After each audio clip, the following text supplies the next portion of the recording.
အားလုံးပဲမင်္ဂလာပါရှင်။ဒါရှိကတော့ရမင်းချမတန်တန်ကြောင့်ပါဆရာမရမင်းမဖြစ်ပါတယ်ရှင်။ဒီနေ့ကတော့နည်းနည်းလေးနောက်ကျနေပါတယ်။မနက်ခင်းမှာအတန်းနေတင်ထားတာရယ်ပြီးတော့ level နည်းနည်းနာနေတာကြောင့်မလို့စတင်ရင်ကိုညနေနဲ့သွားတယ်ပေါ့နော်။ဒါဆိုရင်ဒီနေ့မှာဒါရှိက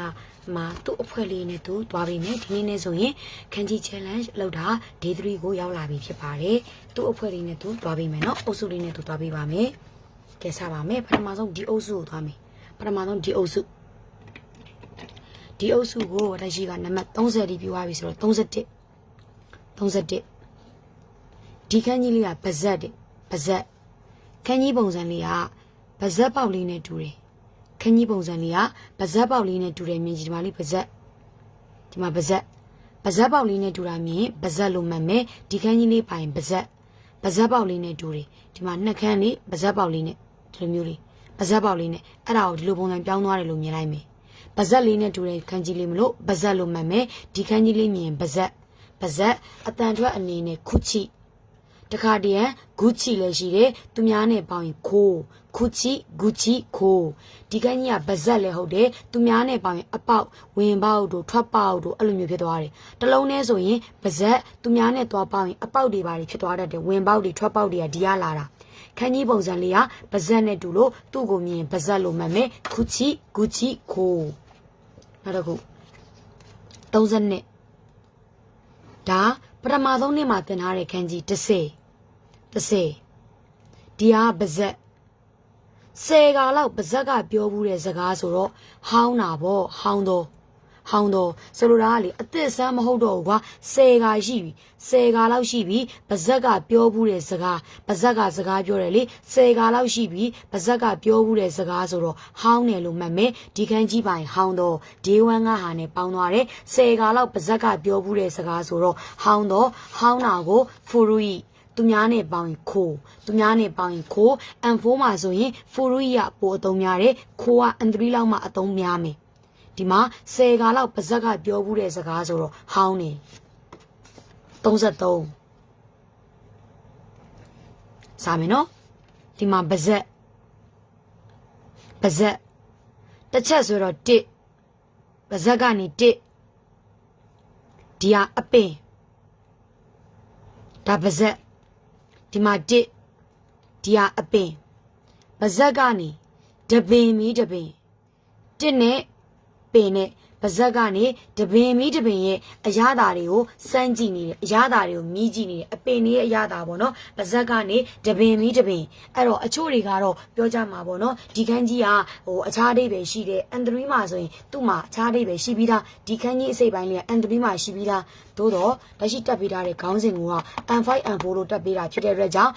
ဒီအစိပ်အပိုင်းက N3 မှာပါတော့ညာလဲ54မှာမပါသေးတာမလို့54မှာပါတာ1နဲ့အပင်ကိုသိနိုင်တာမလို့အဲ့လိုခွဲပြောလိုက်တာနော်ပါဇက်ကနေစဉ်းစားကြည့်မယ်အရသာဆိုတဲ့ကပါဇက်ကနေစားကြည့်တာအရသာသိချင်းပါဇက်ထဲထည့်စားကြည့်တယ်ဘာရသာလဲ1ရဲ့အပင်ရဲ့ဆိုတော့တပင်မီတပင်ရဲ့အရသာကိုလိုက်မြည်ကြည့်နေတယ်ပေါ့နော်တပင်မီတပင်ကအသီးတွေရဲ့အရသာကိုမြည်ကြည့်နေတယ်ပေါ့ကွယ်ပါဇက်ကနေအရသာသိချင်းပါဇက်ကနေစားကြည့်ဘယ်ဟာတွေရဲ့အရသာလဲတပင်မီတပင်ရဲ့အရသာတွေတပင်မီတပင်ရဲ့အသီးတွေရဲ့အရသာကိုလိုက်မြည်ကြည့်နေတယ်ပေါ့သူ့ပိုင်းအရသာအာကြီးမီဟုတ်ပြီဒီခန်းကြီးကနာနီဘာလဲဆိုတဲ့ခန်းကြီးဒါလေးမြင်လူလို့ပြောပြီးသားဒါ34လုံးမြောက်ဒါလေးမြင်လူလို့မှတ်ထားခိုင်းတယ်လူဒီနောက်ကအစိပ်ပိုင်းလေးကတစ်ပြောင်းမြန်လေးနဲ့တူတယ်တစ်ပြောင်းမြန်လူတွေက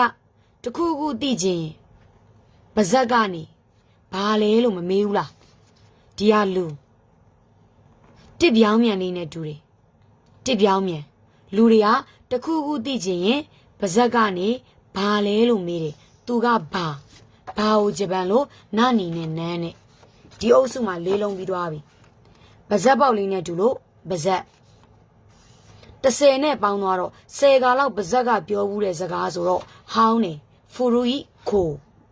အရသာသိချင်တယ်မလားအဲ့ဒါ M4 ပါဇက်ကနေစားကြည့်ဘ ဘယ်ဟာရဲ့ရတာတွေစားကြည့်လဲဆိုတော့တပင်မီးတပင်ကအသီးရဲ့ရတာတွေကိုလိုက်မြည်ကြည့်နေတယ်အရသာသိခြင်းလို့ပါဇက်ကနေစားကြည့်တယ်တပင်မီးတပင်ရဲ့အသီးရရတာတွေကိုအသီးဆိုတာဖြည့်ပြောလိုက်တာအဓိပ္ပာယ်ပိုအစဉ်ပြေသွားအောင်အရသာသိခြင်းပါဇက်ကနေစားကြည့်တယ်တပင်မီးတပင်ရဲ့အရသာတွေသိအောင်လိုက်စားကြည့်တယ်အာဂျီမီ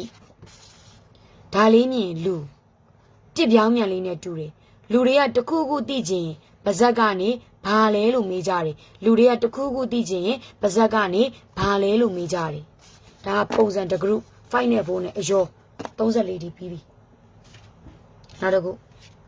သွားမယ်နော်35ဒီခန်းကြီးမြင်ကြီးတာ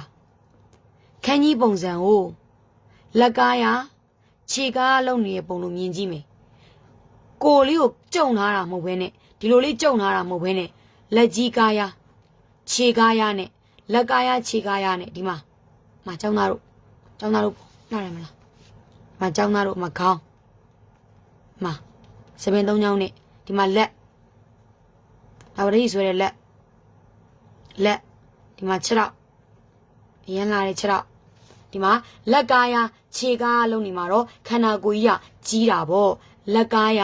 ခြေကားလုံးနေတော့ခန္ဓာကိုယ်ကြီးကကြီးတယ်လို့မှတ်မယ်လက်ကားရခြေကားလုံးနေတာခန္ဓာကိုယ်ကြီးကကြီးတယ်ကြီးတာအိုးခီသူများနဲ့ပေါင်းရင်ဒိုင်းတို့နော်ခန်းကြီးပုံစံကိုလက်ကားရခြေကားလုံးနေတယ်လို့မြင်မယ်လက်ကားရခြေကားလုံးနေမှာတော့သူခန္ဓာကိုယ်ကြီးကကြီးနေတာပေါ့နော်ကြီးနေလက်ကားရခြေကားလုံးတော့ခန္ဓာကိုယ်ကကြီးတယ်ကြီးတာကိုအိုးခီသူများနဲ့ပေါင်းရင်ဒိုင်းနဲ့ဒိုင်းဒါ M5 M4 ရဲ့ဝင်မယ်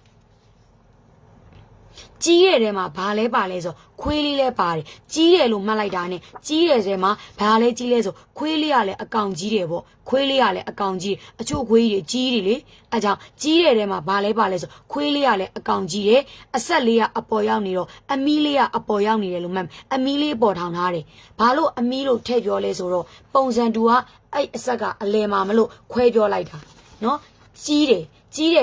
ဆိုတာမှတ်မိတာနဲ့ခွေးလေးကလည်းအရွယ်စားကြီးတယ်ပေါ့ခွေးလေးကလည်းအကြီးပဲပေါ့အမီးလေးကအပေါ်ထောင်နေတယ်ပေါ့နော်ကြီးတာနဲ့တူတဲ့ထဲမှာခွေးဘာကြီးလဲဆိုခွေးလေးကလည်းကြီးတယ်အဆက်လေးကအပေါ်မလို့အမီးလေးကအပေါ်ထောင်နေတယ်ပေါ့နော်အီနုသူများနဲ့ပေါင်းရင်ခံဒီ level မှာအီနုကိုအဓိကမှတ်ထားရင်ရပြီဒီမှာကြီးတဲ့ထဲမှာဘာတူလဲပါလဲဆိုခွေးလေးလဲပါတယ်အမီးလေးကအပေါ်ထောင်နေတယ်အဆက်လေးကအပေါ်မလို့ဒါဆိုရင်အီနုခံဝတယ်လို့ကြားတာနဲ့ဝတယ်ဆိုမှတော့ခန္ဓာကိုယ်ကကြီးပြီပေါ့